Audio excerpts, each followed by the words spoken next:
நம்ம இந்த வீடியோவில் பார்க்க போகிறது காயல்பட்டணத்தோட ஸ்பெஷல் பீஃப் கிரேவி தான். ரொம்ப டேஸ்ட்டாக பஞ்சு போல் ஜூஸியாக இருக்கக்கூடிய இந்த கிரேவி இட்லி, சப்பாத்தி, ரைஸ் எல்லாத்துக்குமே வந்து சூப்பர் காம்பினேஷன். இது எப்படி செய்கிறது அப்படிங்கிறத பார்க்கலாம் வாங்க. அதுக்கு முன்னாடி நம்ம நஸ்ரீன் தமிழ் மகள் சேனலில் இதுதான் நீங்கள் ஃபர்ஸ்ட் வீடியோவாக பார்க்கிங்கன்னா நம்மளோட சேனலை சப்ஸ்கிரைப் பண்ணிவிட்டு சப்போர்ட் பண்ணுங்கள்.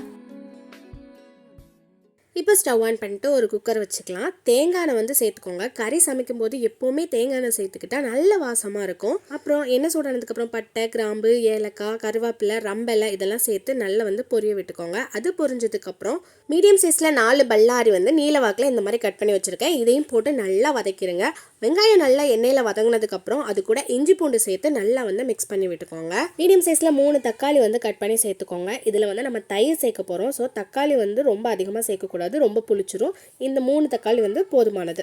இப்போ கறிக்கு தேவையான அளவுக்கு உப்பு சேர்த்து நல்லா மிக்ஸ் பண்ணி விட்டுக்கோங்க. இந்த தக்காளி, வெங்காயம் எல்லாமே நல்லா மசிஞ்சு வந்து எண்ணெய் பிரிஞ்சு வர்ற டைமில் 2 ஸ்பூன் வத்தத்தூள் சேர்த்துருக்கேன். அதுக்கப்புறம் முக்கியமானது இந்த கறிக்கு இந்த கலரி மசாலா தூள் தான். இது வந்து 1.5 ஸ்பூன் சேர்த்துருக்கேன். அதுக்கப்புறமா வீட்டு குழம்பு மசாலா தூள் வந்து 1/2 ஸ்பூன் வந்து சேர்த்துருக்கேன். இப்போ இது எல்லாத்தையுமே நல்லா மிக்ஸ் பண்ணி விட்டுக்கோங்க. இது எண்ணெய் பிரிஞ்சு வர்ற டைமில் 1/2 கிலோ பீஃப் வந்து சேர்த்துருக்கேன். பீஃபை வந்து தண்ணி ஊற்றிடக்கூடாது. இந்த மாதிரி மசாலாலே வந்து நல்லா மிக்ஸ் பண்ணி எடுத்துக்கணும். நல்லா இந்த மசாலாலே வெந்து எண்ணெய் நல்லா பிரிஞ்சு வந்து அந்த தண்ணி அதுவே வந்து விடும். அந்த அளவுக்கு வந்து மிக்ஸ் பண்ணி எடுத்துக்கோங்க. அப்புறம் தயிர் சேர்த்துக்கோங்க. தயிர் சேர்க்கும்போது கறி வந்து நல்லா சாஃப்டாக ஆகும். டேஸ்ட்டும் வந்து செம்மையாக இருக்கும்.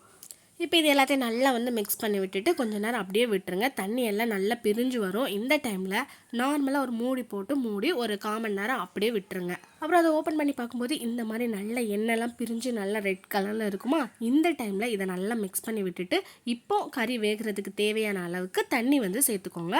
கிரேவி தான், ஸோ ரொம்ப சேர்த்துற வேணாம், கொஞ்சம் மீடியமாக வந்து தண்ணி சேர்த்துக்கோங்க. இப்போ குக்கரை மூடி ஒரு 7 விசில் வந்து வச்சுக்கிறேன். இந்த கறியோட ஸ்பெஷலே நம்ம பாதமும் கசகசாவும் அரைச்சி ஊற்ற போகிறோம். இதுதான் செம்ம டேஸ்ட்டை வந்து கொடுக்க போகுது. இப்போ இந்த விசில் 7 விசில் வந்துருச்சு. இப்போ ஓப்பன் பண்ணி பார்க்கலாம். கசகசாவும் பாதாமும் அரைச்சி ரெடியாக வச்சுருக்கோம். இப்போ இந்த இதில் வந்து அந்த பாதாம் கசகசா அரைச்சதை வந்து சேர்த்து நல்லா வந்து மிக்ஸ் பண்ணி விட்டுக்கோங்க. சிம்மிலே வச்சுக்கோங்க. சிம்மில் இருக்கும்போது தான் நல்லா இதெல்லாம் மிக்ஸ் ஆகி அந்த எண்ணெய் வந்து பிரிஞ்சு வர ஆரம்பிக்கும். அந்த ஸ்டேஜ் வந்துருச்சு அப்படின்னா நம்மளோட கிரேவி சூப்பராக ரெடி ஆயிடுச்சுன்னு அர்த்தம். சப்பாத்தி, இட்லி, தோசை, சோறுன்னு எல்லாத்துக்குமே ஒரு பெஸ்ட் சைட் டிஷ்ஷாக இந்த பீஃப் கிரேவி இருக்கும். இன்ஷால்லா நீங்களும் ட்ரை பண்ணி பார்த்துட்டு எப்படி இருந்துச்சு அப்படிங்கிறத கமெண்ட்டில் சொல்லுங்கள். இந்த வீடியோ உங்களுக்கு பிடிச்சிருந்துச்சுன்னா லைக் பண்ணி ஷேர் பண்ணுங்கள். முக்கியமாக நம்மளோட சேனலை சப்ஸ்கிரைப் பண்ண மறந்துடாதீங்க.